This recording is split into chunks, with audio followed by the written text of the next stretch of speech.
Olá, aqui é o Paulo Cogos, estou fazendo essa live rapidamente, que eu vou na missa daqui a pouco, para falar sobre o Danilo Gentili e o caso lá com a Maria do Rosário, o caso do Danilo Gentili com a Maria do Rosário. Imagina o caso do Danilo Gentili com a Maria do Rosário, ele tinha que bater no Gentili, né? Aí sim seria grave, né? Aí sim seria motivo para criticar o Gentili, porque aí haja mau gosto, né? Não, mas o caso foi humorístico, não foi um absurdo desse, tá louco, imagina. O cara que pegar a Maria do Rosário ou é um cara muito corajoso, ou o cara tem algum problema mental. E também para falar sobre o atentado, né? Bom, vou esperar o pessoal chegar. Pepe, seja bem-vindo na minha humilde casa. Puxa a cadeira, escuta o que eu vou falar. Minha situação é muito complicada. Será que é pecado? Estou aqui pra pagar. Choro, choro pedindo perdão. Me filma, Pepe, me filma e põe na televisão. Essa música aí se chama Um Cego e Três Aleijados. É com o Pepe Moreno. Muito bom. Bom, vamos lá. O Danilo Gentili tem vários defeitos. Ele é estatista, certo? Mas ele fez um grande serviço para a liberdade, que é aloprar político. Políticos existem para serem aloprados, no mínimo. No mínimo. É a arma que a maior parte da população tem. O humor. A sátira. A história da sátira política remonta à antiguidade. Um dos mais famosos foi Aristófanes, em Roma Antiga, que zoava com os romanos, com os políticos romanos. E tem que zoar mesmo.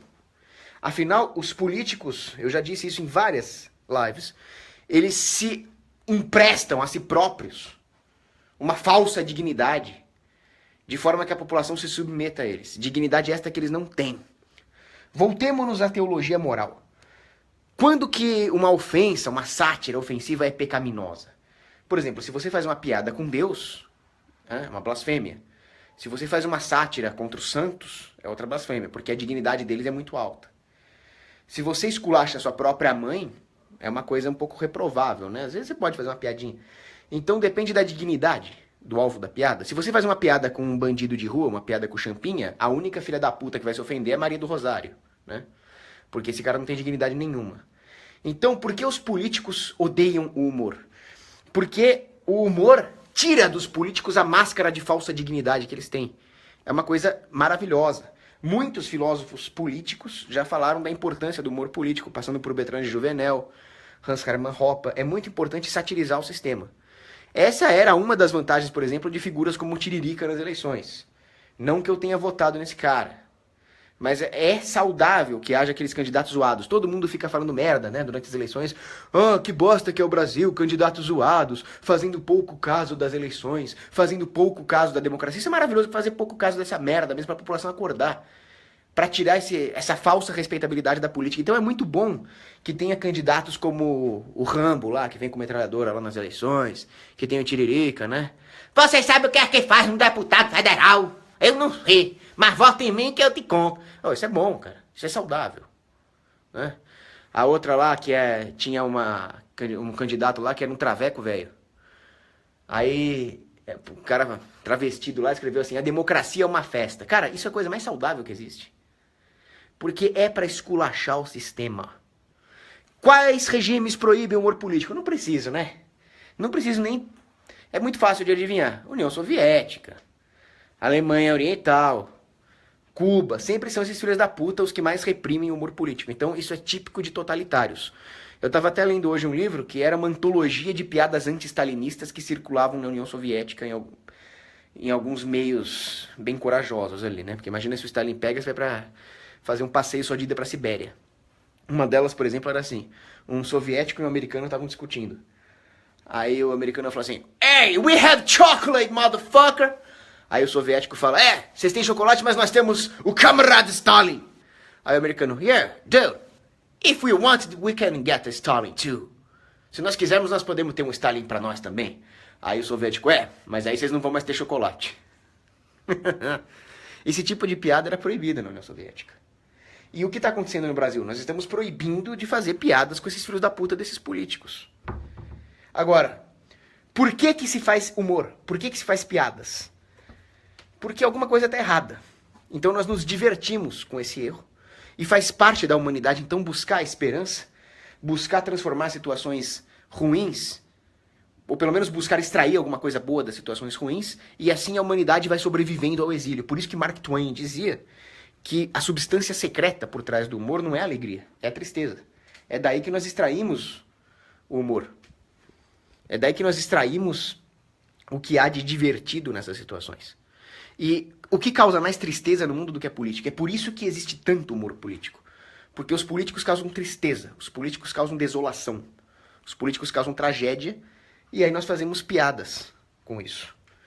Porque muitas vezes é a única saída que um povo tem para poder continuar sendo felizes apesar da política. E realmente é uma obrigação moral ser feliz. Eu conheci esse fim de semana uma menina paralítica com vários problemas motores, problemas... ela usava fralda e tal, e ela era uma menina feliz. Então, que desculpa nós temos só porque o governo nos cobra impostos, né?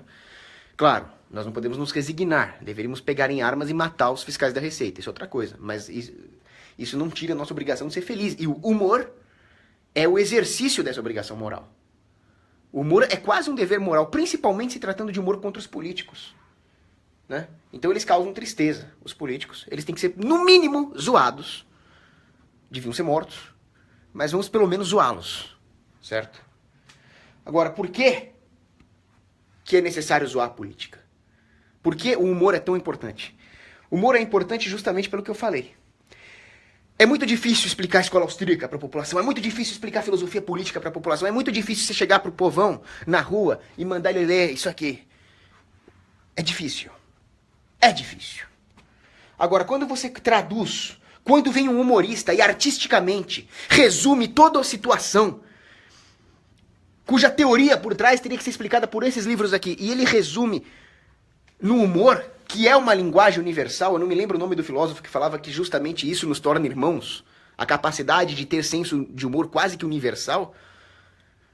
O humor consegue então traduzir para a população as absurdidades da política, de forma que um homem simples, analfabeto, possa pegar uma tirinha num jornal e falar, porra, tá tudo errado mesmo, é tudo mentira dos políticos. De alguma maneira, usando a sua intuição, ao ler o humor, o homem simples, analfabeto, percebe as mentiras do sistema, os embustes da mentira política ali naquela tirinha de humor. Por isso que ela é uma arma poderosa, porque os filhos da puta dos políticos sabem que ninguém vai ler isso aqui. O povão, né? Mas o humor leva isso pra eles usando a arte como mediação. E ela é necessária. Agora, quando vai o político e proíbe o humor, o que é isso senão mais uma prova de que o humor, de que a sátira política é necessária? Então, é o seguinte, fiquem bem atentos para ver quem é que proíbe o humor contra si próprio, e vocês verão contra quem é mais necessário fazer piadas e sátiras. Se é o governo que proíbe essas piadas, é mais um motivo para fazer mais dessas piadas. É análogo ao armamento. É aquilo que eu falo. Se o governo permite que você tenha armas, tenha armas. Se o governo não permite que você tenha armas, tenha mais armas ainda. Porque puta merda, cara. Aí você vai precisar. Mesma coisa o humor. Aquelas instituições que ficam todas ofendidinhas a ponto de querer te proibir de fazer humor, são os alvos prioritários da sátira. E é isso que o Gentili fez. O Gentili foi zoar aquela porcaria que não é nem humana da Maria do Rosário. Qual foi a reação da Maria do Rosário? Usar o aparato armado estatal para censurar o Danilo Gentili, usar a força. Ficou todo ofendidinho simplesmente porque ele picou o papel, enfiou no saco e mandou lá um negócio fedendo a pelos pubianos lá para Maria do Rosário. Então, é aquilo. O Danilo Gentili faz uma piadinha. Reação da Maria do Rosário. Uso do aparato estatal armado para cercear o Danilo Gentili.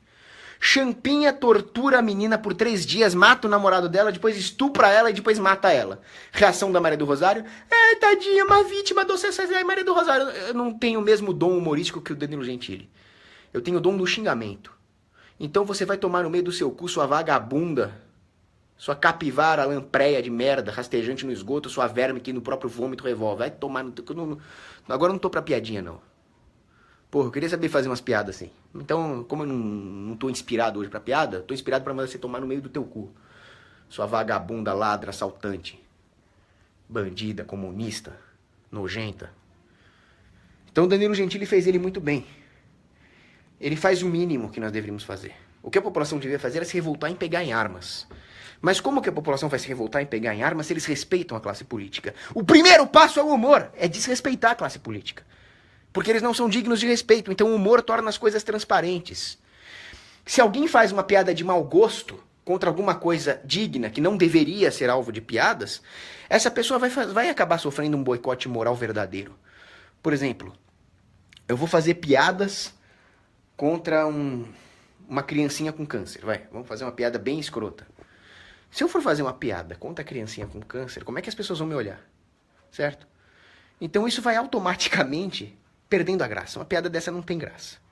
Mas uma piada com um político costuma ter muita graça. E as pessoas concordam. Aparecem os carinhas na internet revoltados. O Danilo Gentili fez piada com a Maria do Rosário e tal. Quem são esses? Esses são a esquerda. A esquerda, ela é tão pervertida que ela perdeu até o senso de humor. Eles não acham graça, primeiro porque a esquerda é realmente menos inteligente. Pessoas de esquerda são mais burras, pessoas de direita, conservadoras, libertárias são mais inteligentes. Isso aí já tem estudos. E o senso de humor está ligado à inteligência. Então não dá para esperar muito senso de humor de esquerdistas. Não é a especialidade deles. A especialidade deles é propaganda, não é senso de humor. Agora, se vocês pararem para pensar, tem mais uma outra coisa que deve ser dita aqui. O Charlie Hebdo, que faz umas piadas idiotas, faz umas piadas contra a minha religião, que é o cristianismo. Agora, eu sou um cristão. Eles fazem piada com o cristianismo, o que eu faço? Eu rezo, meu Deus, que eles se convertam, que eles parem com isso. Só que aí eles foram zoar os islâmicos, os muçulmanos. Aí eles descobriram que muçulmano e cristão não é a mesma coisa, né? Eles foram zoar os muçulmanos, o que os muçulmanos fizeram? Entraram no Charlie Hebdo e mataram os caras, metralharam eles. Descobriram o que é realmente o Islã, né? Religião da paz. Vai se fuder, religião da paz. Religião da paz é minha bola esquerda. Descobriram que é uma doutrina assassina. Descobriram da pior forma. Agora, me diz uma coisa, qual é a diferença entre a Maria do Rosário e o Islã? Vocês já pararam pra pensar nisso? O Charlie Hebdo faz uma piadinha e é metralhado. Danilo Gentili faz uma piadinha e é ameaçado pelo aparato estatal, através da Maria do Rosário. Qual é a diferença? Poucas. Eticamente falando, muito poucas. Então, realmente, no paralelo que nós podemos fazer é entre a Maria do Rosário e o Estado Islâmico. É entre a esquerda, politicamente correta, e o Islã. A censura. A falta de ética. Daí a importância de gente como o Danilo Gentili. Daí a importância de gente como, por mais que eles sejam babacas, o Charlie Hebdo. O Danilo Gentili também é um babaca, muitas vezes. Ele faz piadas idiotas, ele faz piadas de mau gosto. Mas as piadas não estão aí para satisfazerem o meu gosto, tá? A liberdade de expressão existe para proteger o discurso que te ofende, porra. A liberdade de expressão existe para proteger o discurso que você não gosta. Então, o Danilo Gentili não é um humorista contratado por mim para fazer piadas que me agradem. Ele fala um monte de merda, ele faz um monte de piadas escrotas. E ele tem direito de fazer isso. Isso é liberdade. Isso é liberdade, porque a piada X que ele fez me ofende. A Y ofende o Zé. A Z ofende a Joana. Bom, então ninguém mais vai fazer porra nenhuma, né? Agora, sem a sátira, como é que nós vamos realmente ter uma ideia da dignidade das coisas? Porque a hora que você começa a perceber o mau gosto de uma piada, você começa a perceber então que o alvo da piada tem dignidade. Agora, a hora que simplesmente o alvo da piada proíbe, ele mostra o medo que ele tem de que a sua falta de dignidade seja exposta. E essa é a verdade sobre o Estado e o seu ódio contra o humor. Certo? Agora, vamos falar um pouco do atentado que teve lá em Londres. Vem aquele cardealzinho nojento chamado Jorge Bergoglio, tá? Ele é papa, por acaso. Papa Francisco. Eu respeito o papado, sou católico, sou antiscismático, eu não sou sedevacantista. Mas eu tenho todo o direito de não gostar desse papa. E eu não gosto dele porque ele é um nojento, socialista, desgraçado. Ele já me encheu o saco. Muitos santos, inclusive, atacaram, e atacaram com razão, membros do clero. Porque os membros do clero podem ser o que for, mas eles não são Cristo. Então eles têm que ser atacados, principalmente se eles atentarem contra aquela própria autoridade da qual eles estão investidos. Então, se um papa, como dizia o bispo Grosseteste, se um papa, pela sua canalice moral, pela sua idiotice, depõe contra a própria autoridade papal, esse papo é um bosta. É claro que o Grosseteste não usou essas palavras, mas é o caso do Jorge Bergoglio. Vocês já pararam para pensar o que ele está fazendo com a cristandade? Hoje eu estava vendo um vídeo lá. O filho da puta do muçulmano entrou numa igreja em Roma e começou a quebrar estátuas do século IX. E o que esse filho da... Calma, não exagera também, né? O que esse babaca do Jorge Bergoglio falou? Vamos construir pontes, não muros. Primeiro que o desgraçado vive atrás do muro, né? Hipócrita. Segundo, que a ponte serviu de palco para um atentado. Uma van atropelou os pedestres, né? Uma van. Tava possuída, né? Poltergeist. Não foi uma van porra nenhuma. Foram terroristas hindus? Não. Budistas? Não. Ateus? Não. Pentecostais? Não. Judeus? Não. Cristãos? Muçulmanos. Muçulmanos! Atropelaram e mataram as pessoas. Pra variar. É sempre a mesma porra. Não vamos tirar conclusões precipitadas. Olha, teve um atentado, não se sabe, mas não vamos já chegar aí falando que foi muçulmano. Como é que era o nome dele? Ahmed Abdul bin Aziz Mohammed. Mas não dá pra afirmar que isso é muçulmano. Ah, o cara era muçulmano, o cara gritou Allahu Akbar antes de matar as pessoas. Mas Allahu Akbar é só uma palavra em árabe. Porra, quando que vocês vão falar a verdade, cacete? Foram muçulmanos. Foram muçulmanos. Foram muçulmanos. Religião da paz é o cacete. Aí vem o tal do Guga fucking Chakra. Escreve um negócio que eu tava comendo, porra. A minha mãe hoje que fez a comida, o fettuccine, a bolonhesa. Para usar um termo popular, topzera. Eu tava lá comendo o fettuccine. Aí vem uma mensagenzinha no WhatsApp. Eu abro. Mamãe, espera só um pouquinho que eu vou ver o que chegou aqui no WhatsApp. Guga Chakra disse o seguinte: o número de vítimas teria sido muito maior se os terroristas tivessem armas de fogo, como foi em Orlando e São Bernardino. Ainda bem que não tem arma lá na Inglaterra. Eu quase vomitei o fettuccine. Você não tem direito de fazer isso com a minha comida italiana de domingo. Porra. Como é que você faz um negócio desse comigo? Vamos lá. Orlando e São Bernardino eram duas localidades onde as armas de fogo eram proibidas. Então só isso já acabaria com o seu argumento. Segundo, o número de mortos no atentado em Nice, na França, foi muito maior que Orlando e São Bernardino e o filho da puta usou um caminhão. O que você quer fazer então, ô caralho? Você quer proibir caminhão? Terceiro, eu li como é que foi a resistência dos civis britânicos contra os terroristas. Um jogou um pedaço de pão na cara do terrorista, outro veio com uma cadeira, outro veio na porrada, outro jogou uma cesta. Porra. E você sabe como finalmente pararam os terroristas? Adivinha? Com flores! Não. Com ursinhos carinhosos escritos Let's pray for... Não, foi com armas de fogo, caralho. Foi com armas de fogo que pararam os terroristas. Então nós temos que parar os terroristas com armas de fogo. Se a população tivesse armada, os terroristas teriam tomado no cu. A Suíça tá recebendo esses lixos lá também, mas pelo menos eles têm arma de fogo. Então os terroristas já ficam cabreiros. O melhor seria fazer como nos Estados Unidos, onde eles colocam sangue de porco na munição. Aí eu quero ver se o cara é macho. Que aí o cara vai pro inferno, né? Nas ideias dele lá. Melhor ainda se ele for morto por uma mulher. Que eles têm muito medo de ser morto por mulher. Aí vai lá pra baixo também, né? Se bem que eles vão pra lá pra baixo de qualquer jeito por seguirem essa falsa doutrina aí. Essa coisa satânica.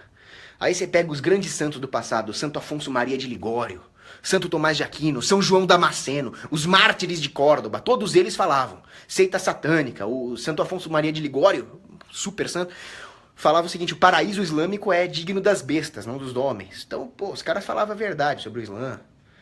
Aí chega lá o Papa Francisco, dá um beijinho no Alcorão, fala que são todo mundo irmão e amiguinho, que é tudo a mesma porra, que é tudo... Vai se fuder, porra. Você não vê que você tem sangue nas mãos, não, Bergoglio? Você não tá vendo que essas menininhas que foram esfaqueadas lá em Londres, o sangue dela tá na sua mão, seu... Calma, não posso também esculachar também, calma. E que ele fazendo essa propaganda da Open Borders, livre imigração, é o caralho a quatro, ele tá contribuindo pra palmolescência do Ocidente, quando nós deveríamos estar partindo pras cruzadas. Vamos responder as perguntas que eu já tô ficando puto. Eduardo Augusto, fala aí pra eu mandar um salve pra Salvador. Salve pra Salvador, bichinha reta da gota. Cara, já me... Falar de Islã aqui é foda, né? Então, Fernando da Silva pergunta, se o Estado não criminalizasse porte de arma, discriminação, tal, você seria pró-imigração? Não de kebab, mas de refugiados, tal? Bom, primeiro, o nosso direito natural de ter armas é mais um motivo para impedir a migração de muçulmanos. Porque armas são perigosas, se estiverem nas mãos erradas, e elas são a sua única defesa, ao mesmo tempo, se elas estiverem nas mãos certas. Então nós temos que... O direito a armas é ponto pacífico, não tem discussão, tem que ter. Por outro lado, nós não podemos brincar. Então nós não podemos permitir, por exemplo, que muçulmanos tenham armas. Como é que você não permite isso? Não permita muçulmanos, como fez a Polônia. A Polônia barrou a entrada de muçulmanos. É o único país europeu que tem 0 atentados. Então vocês podem falar islamofóbico, caralhofóbico. O fato é que lá nenhum civil inocente morreu na mão desses caras. Eu sou um bacteriofóbico. Eu tenho medo de bactérias, então eu tomo antibiótico, certo? Eu passo desinfetante nas coisas. Eu lavo a mão antes de comer, porque eu sou um bacteriofóbico. Graças a Deus. Né? Então faça um paralelo aí.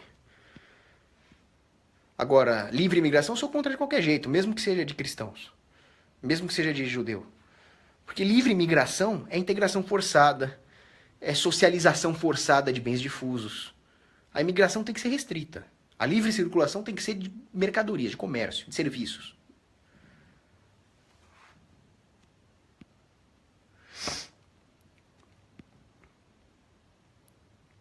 Aí, o Gus White está confirmando o que eu falei. Polônia está livre por enquanto.